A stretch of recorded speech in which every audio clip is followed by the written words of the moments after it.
Soviets and Soviets of the Red Army, how are you all doing? This is Khan Ulrich. And I'm Wingru. Hello, hello, hello. And because my Canadian comrade and I are here, it means it's time to go back to the Orsha Round Robin tournament. For right now, we're bringing another Russo on Russo war on the field of Slutsk West. Now, who is fighting Rang and why? Well, on the left-hand side in blue, we have Ortfield Frederica, but we're just gonna call him Ort. Von Elsteit. That's a long... Yeah, we're just gonna say Ort. He's playing Gruppe... Goddamn, all these hard names. Bezuglogo, which is like a Russian battle group. And they have Vanguard income. And then we've got Prester John, good old American flag, playing 26 guard, stroke Covey, Doloki. And, yeah, he also has the Vanguard income. So, looking at Bezuglogo, and please, at some point, please let me know how to actually say that name. We're going to start actually as it is immediately. What should we be expecting from that division? It's the first time we've seen a division in a replay. Yeah, it's very ragtag. They got captured Tigers, they captured Nashorn, not lots of infantry, and after that it's like, all like, just a mix of stuff. Kind of like a in-between of like a group Hartnik / Korok in terms of unit composition, but Russian, of course. And without the sexiness. Yeah, and without, you know, either SS Shupo spam or, you know, the crazy amount of Tigers that Hartnik can get. But that's what you get when you have a maneuver group, and that's actually, as I just checked out, is what, you know, whatever the heck the first part of that actually means. Yeah. Now, with the 26 guard Sorokovi, we can definitely expect, and we are going to see an Ogdemachiki opening. What is this going to mean in the long term? What can Prester John do to face off against Federica's tanks?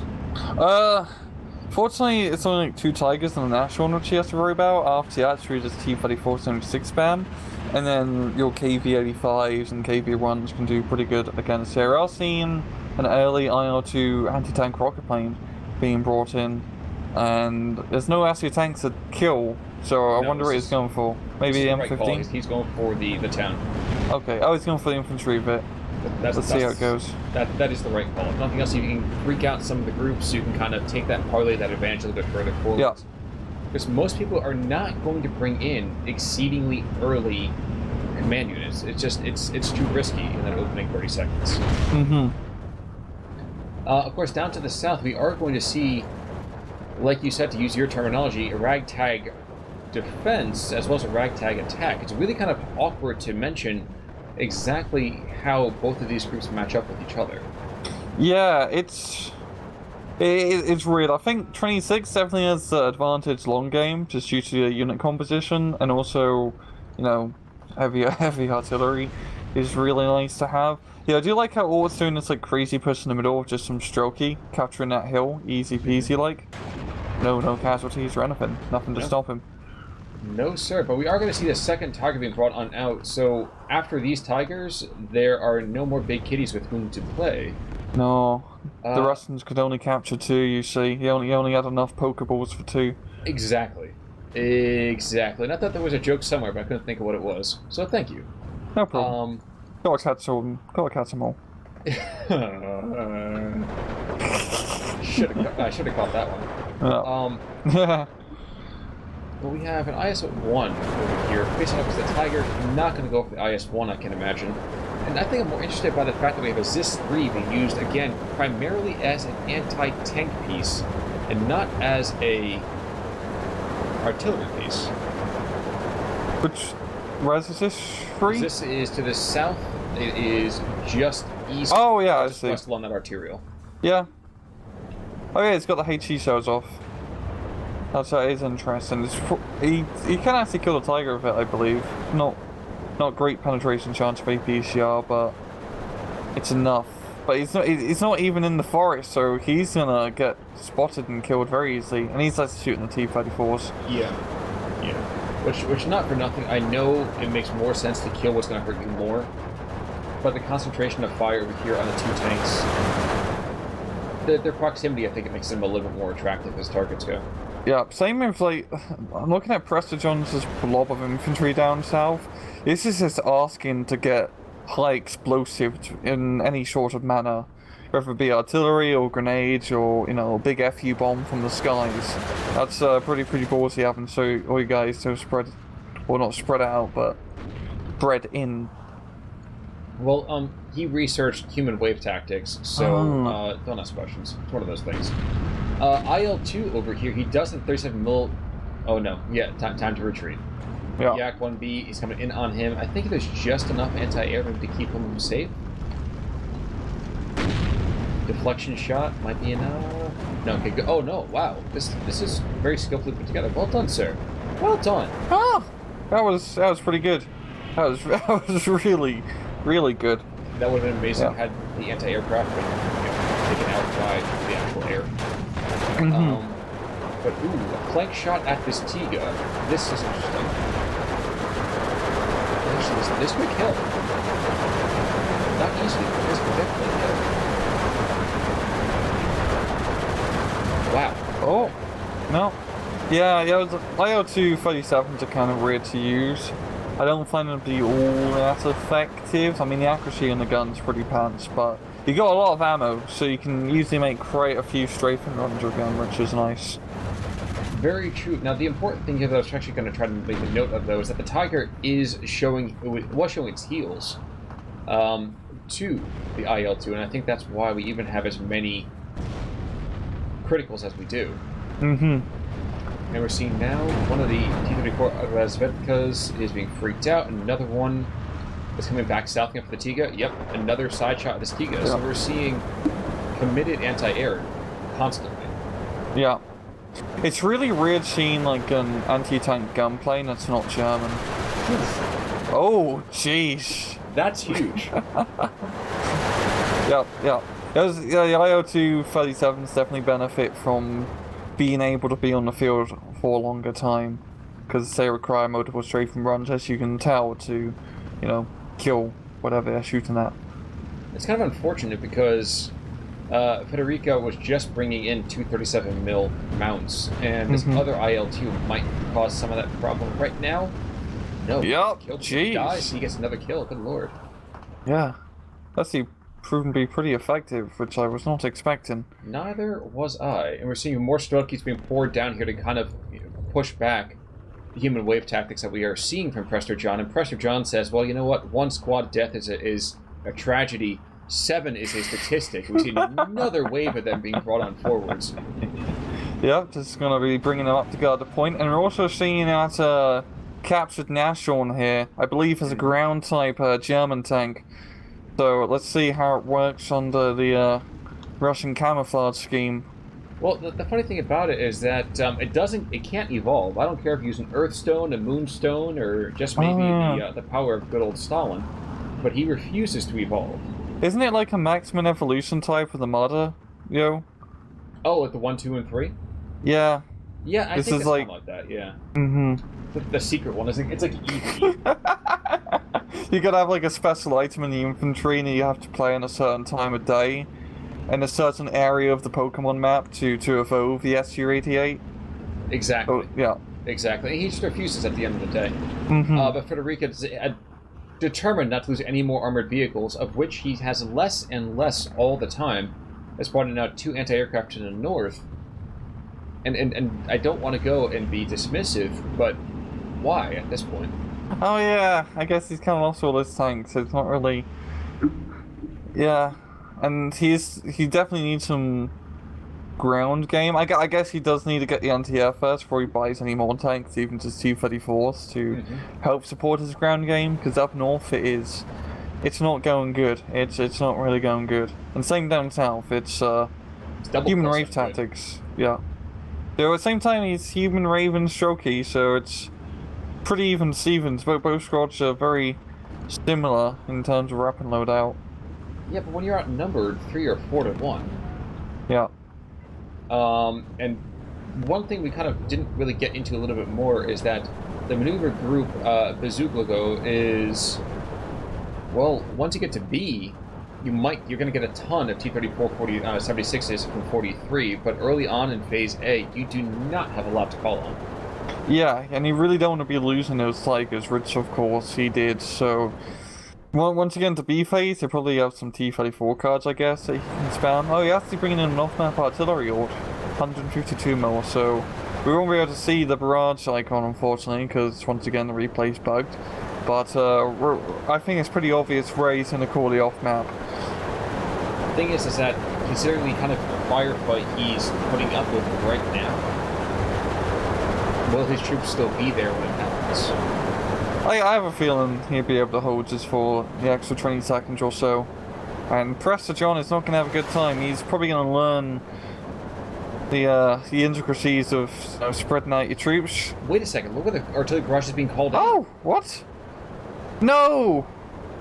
Drop 2-5. He had one job. Oh, there we go. I guess he did an inaccurate barrage, trying to get a hit. Yeah, there we go. Thank you. Thank you, Soviet artillery man. There's just enough safe, let's call it safe infantry, that there's still one more squad really that's going to hold back the tide. So covering the retreat, brave souls, Romanov here. But still 15-9. He really deserves the title of Scarlet. Yes. But not to be outdone, there's another wave of them in the northern town. Look at this, what? 2, 4, 6, 8, 10 squads with a superior up front.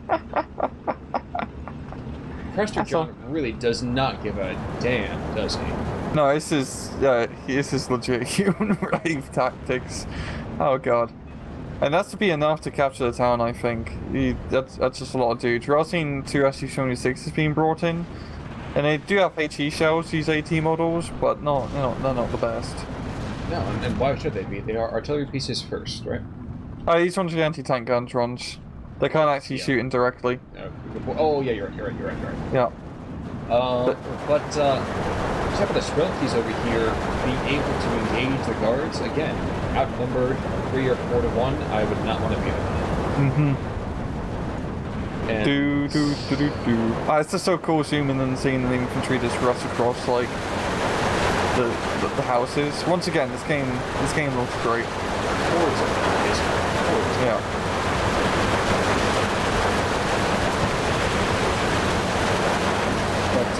But there's not even been any real artillery over here from. Okay, no, there's a 203 in the north for Prester. But other than that, there's really been no. I've seen some SU-76s, or one like proper SU-76 artillery piece more. So, yeah, that's not invest a little bit now more into artillery. On a map like this, that's a good idea. I am fascinated by just the absolute chutzpah being evidenced by these cars. There's literally hand-to-hand fighting. Waves get thrown in, waves get thrown back out. But the cost, man, the bloody cost. They're holding. And bombs here, they're going to drop short. Yeah, there we go. Have the infantry right there to exploit the gap. And we're seeing again, it's 13-11, so Frederica has now somewhat stabilized. In terms of like the attrition infantry play, it's definitely going to go more towards Prester John, as you get, I think, so like a decent amount more infantry slots compared to mobile group Bezuglogo. So yeah, this human rave tactics is eventually going to just work. And I think now's the time when it's going to work. The command squad has been taken out, so all he's got to do is break out these 2 squads to be a very, very quick swing. That's one.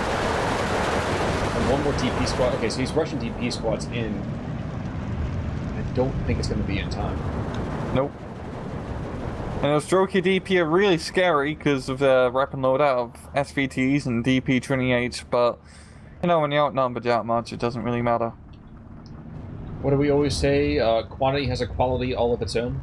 Yes, it does. Yes, it does. So, Fred does also realize that because he's bringing up 5 more DP squads to help out. And that might actually just be enough to help stabilize. So at the same time, Prester John does have a KV-1, which is a fantastic fire support vehicle to have on the field. It is unfortunate to a certain extent that 203 is not shelling that intersection right there, because that would be the first thing I'd be doing.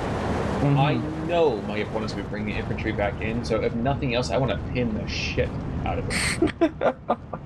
Yeah, but instead he's opting to shoot down south of the 203, it seems. Yeah, he's trying to hit that, like, concentration area. And no, what's actually doing an offensive down south here with his Strelky and some T-34-76 that he's coupled together.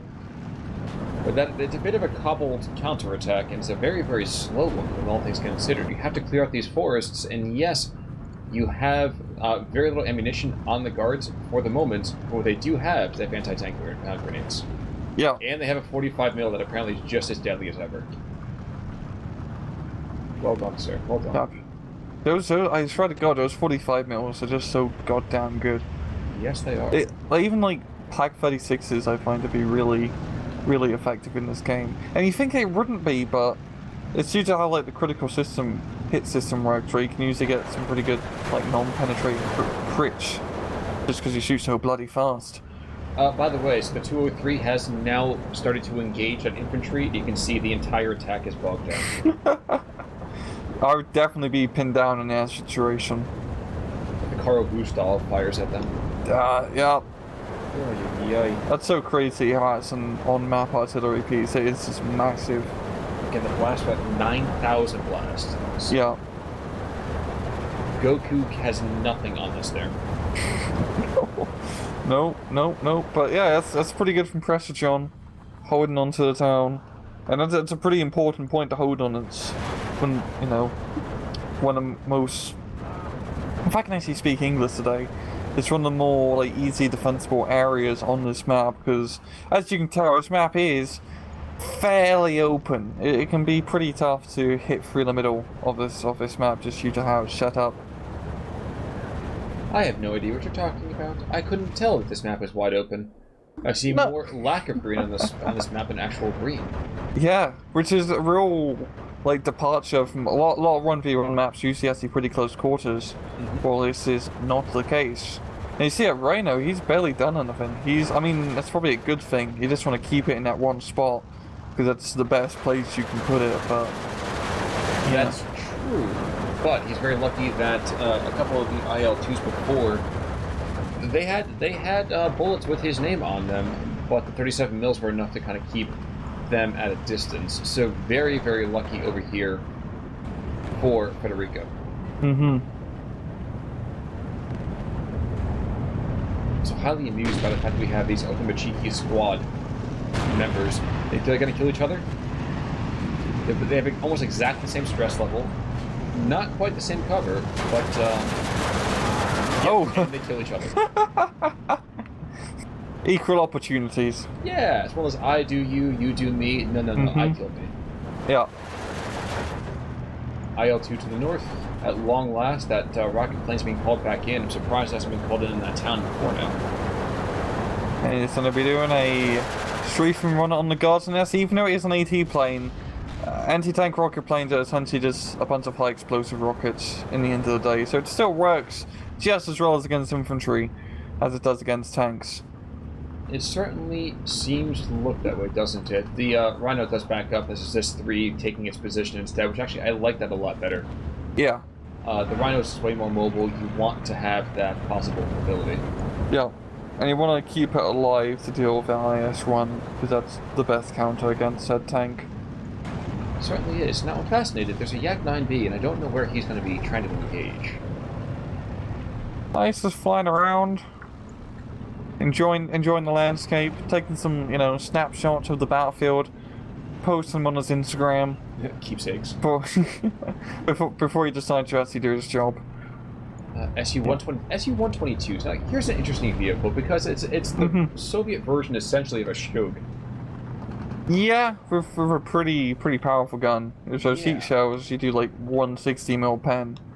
So it's essentially just an artillery gun slapped in an SU tank destroyer. I think it's an SU tank. Yes, I think you're. Yeah, it's just an SU tank destroyer. Yeah.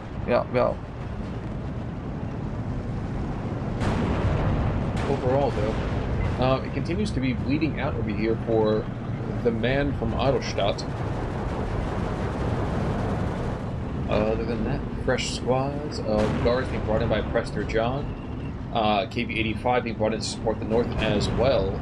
And bizarrely enough, there's a once in a Imperial squad who desperately wants to hold that point in the center, but there's no one close enough or foolish enough to try to set that spot. Yeah, I don't think being a sniper squad in the middle of an open field is the best spot. I mean, I understand Ray's put it because there's literally nowhere else to put it, and you want to have recon but once you get spotted, he's not going to have a good time. Yak 9B is going to hammer this infantry attack, which is the right call here. He might die, and he does. If he does retard the infantry squad, remove some of the strength from it, and I think allows time for that Komroti to continue shelling the approaching infantry. He's actually very lucky the Su-76s can't see him, because I imagine they would give him quite a lot to think about. And indeed he would, but I do like how it has managed to get a little bit, just the tip of the town back under his control, but he definitely needs some more CQC focus infantry to help take his back, which he does not have. And an Su-76 dies today. Mm-hmm. He was a young chap. He was only 3 years old. He was survived by his brother, Su-76M, Bravo, and several MCHAs that showed up to his funeral. The 203 continues to shell the approach going up to the town, so I think this is the reason, that's why we're seeing another wave of guards being brought on in, which is the right call. And I don't know, I feel like Prester is really kind of almost playing with his food at the moment, Yeah, he's been doing a pretty good job of just keeping up the pressure. I think it's just really just due to how the deck setup is you just have the better late game advantage with 26 over maneuver group Bezuglogo, especially when it comes to infantry and tank spam later on. As with 26 you do have advantage, and you see this in the town, Prester, he's just so many guards, he just keeps throwing them in. He doesn't care. Well, they don't need to actually do anything, just need to hold the ground, right? Is there any more? Okay, so there's still a ZSU that's going to prevent, I think, a little bit of this. Yep. He'll still get the rockets off, but he might pay for it. There's an awful lot of firepower there, though. Good lord. And a rush of infantry is there to try to go and freak them out just a little bit, but one Su-122 is already down. Laid low, I think, by T-485. Yep. Excuse me, KV-85, I apologize. And regardless, the guy who needs to keep his head cool and steady, that UPR squad, is going to keep the line in place. At least long enough for more Automachiki to be brought on. Yeah, I mean, we can't actually see the flags, of course, but looking on the mini-map, there's two German, I just want to say Germans on this map, but there's two blue flags right in the line, which is very close to being captured by Prester if you just move some units in that general vicinity to try and take him. Like where this sniper squad is at the moment middle of the field, they're literally right on top of a flag, but it doesn't have any extra units nearby to, capture the front line, so to speak, to take advantage of that fact. Well, the softly amusing point for me is that there is an anti-aircraft gun that was holding a hefty bit of territory, and this actually might be enough to secure him one of those border flags. No, it's 12-12. He's taken back south. We're seeing it's cluster bomber down south. IO2 clusters. This is going to kill the KV-1. I'm calling it. The babe calls his shot. Yep, there we go. That's a pretty. I do like how the IO2 cluster bomb drops his clusters. That's very satisfying. That drops farming seeds. The Ak-9Bs is kind of like shotgun jam. The German one just creates a nice little organized circle. The IO2 just plants a rectangle on the ground. Yeah, it is the frat boy of carpet bombing. For sure. If we're leveling carpet, if we're judging carpet bombing in that regard, I'd agree with you in that regard. It's very difficult. I mean, The German ones, it's like, okay, you know what, we need to have proper dispersion, and that one's just kind of like, yo, bro, pass me that bottle. I'm just gonna yeet the bombs over here somewhere, and hopefully it hits something. We're on the Eastern Front, it hit the front lines, success. And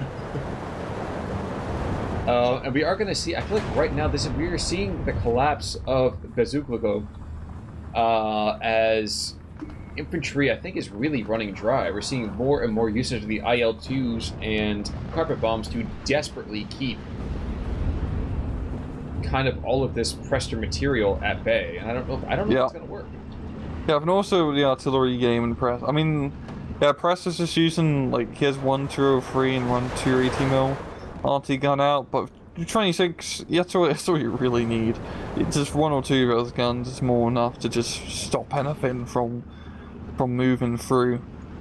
As you see, about to hit up north, and that's not going to go too round. I believe that's corrected shots too, because that's an artillery leader nearby. So, yeah, those Strafniki are going to be Strafgonki. Yeah, I'm just surprised we don't have surrenders already. Get in there, my friend. Come on, you need to stop guarding and push. Yeah, you cannot allow 20-man squads to survive. No. By the way, there's actually another push happening on the southern side. They're crossing that road, and there's no tanks to support them. To defend against this. Nope, they're only got a 1 T-34, but he's a little bit back. And very battered, for that matter, too. Bizarrely enough, that Rhino at this point really would be worthwhile to bring him forward to engage something on the front lines. As it stands, he doesn't really have a lot of efficacy here. Yeah, maybe like hooking it around to the northern part of that hill and trying to snipe the tanks in the town would be a good idea, but yeah, at the moment at Rhino, he hasn't even shot a single shot. He's just hanging out and just enjoying the view.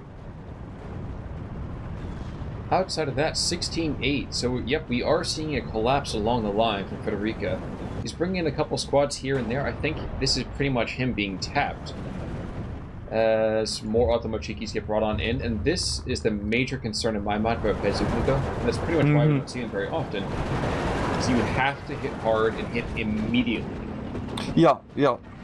Like a maneuver group, you got pretty much hit an A phase and taking advantage of the 2 Tigers that you have early on, take advantage of the SU-88 and some of the other stuff. In a more long-winded match, you just run out of stuff, and especially infantry, because infantry is so bloody important. Even on an open map like this, just having more infantry in the field is extremely useful. And as you can see, Prester John has been using infantry to great effect to just capture bloody everything. Can we talk about the fact that he's actually engaging anti-air pieces with like 6 squads and he's killing them because of it? That's impressive. But no, the other thing, actually, we do have to modify that ever so slightly. One thing we don't really see is we don't really see Ortfine, Federico over here, play to the T-34-43 models. And I know it's a really strange kind of delineation to make, but if you look at the way that the income works for this particular maneuver group, I can't talk English now. It's a hard language. It is. And you think that me growing up I should be able to do it, but nope. But the T-34-43s, the 76ers are from 43. This Bezuglogo is flush with them later on. If you can wait until Phase B, Phase C, you can bring in 16 or 32, I think, overall. Didn't really see that kind of play. I think he was going for quality over quantity, and considering his infantry, that's probably not the best of calls. Yeah, I think massing up a T-34 push and trying, just a huge bloody blob of T-34s to counter the huge bloody blob of infantry would have been a better call, maybe a bit more use of artillery. I've seen... Yeah, I only got 1 SU-76 out, and I believe the off-map is the one from earlier, which is out of ammo, so... Yep. Yeah. It's... With the infantry, with Bezuglogo, it's more long-range. You got Strokey DPs, you got Strafniki, which are good long-range infantry, which I'd say is pretty good in this map, but in the town area and down south, you just don't have the numbers compared to just, cheap 20-point guard spam. Yep. Yep. Yup. Outside of that, it feels like we're coming down to the last couple of minutes here, unless there's some crazy inversion, which I do not see happening. I do want to make a quick call out to that OBR-39. It's supposed to be an anti-aircraft piece, but it is essentially a knockoff, I feel like, an 88. But outside that, Strokey DPs trying desperately to get back to these guard DPs, and the weight of numbers will eventually tell. But Prester John, at this point, he's just buying time. He really is. I don't think he really needs to worry too much about it. He could just legitimately not call in any more infantry or anything for the rest of this game, and I think he would be solid. Yeah, it's got such a huge point lead. He's pretty much good to go. Yes, he is. And might even get another pick-off here if these guard squads move even just a smidge further north. Or they're going to get a Zis. I'm going to pick up a Zis. Nope, never mind. Yep, GG. Indeed. And yep, that kill differential pretty much says it, doesn't it? 1,200, and looking at the chronology... IL-2 did really quite well. Killed a Tiger, killed a 74, a 76 Vedka, a 42, 34, and a 1. So really solid just by that. It's knocked out most of the tank, or like a good chunk of the tank force early on. The same with the second IL-2 knocking out the other Tiger, so that was pretty big plays. Some of the standouts over here for Frederica, though, the ultimate cheeky. 2-man squad, punching above his weight. Well done there. Oh, yeah, wow. That's pretty good. But outside of that, not a whole lot of stand-up, impressive stuff to kind of check out. No. So unfortunate result at the end of days over here for Frederica. But outside of that, just really well done by Prester John. Just good use of mass amount of infantry. Yes, indeed. But in the meantime, Rang, any more thoughts? It's just been a very Russian week. It has been, but hopefully we can take our time with next week. Well, guys, letting things germinate while they're Russian this week. For right now, I'm Con Ulrich. I'm Rangaroo. Take it easy. До свидания.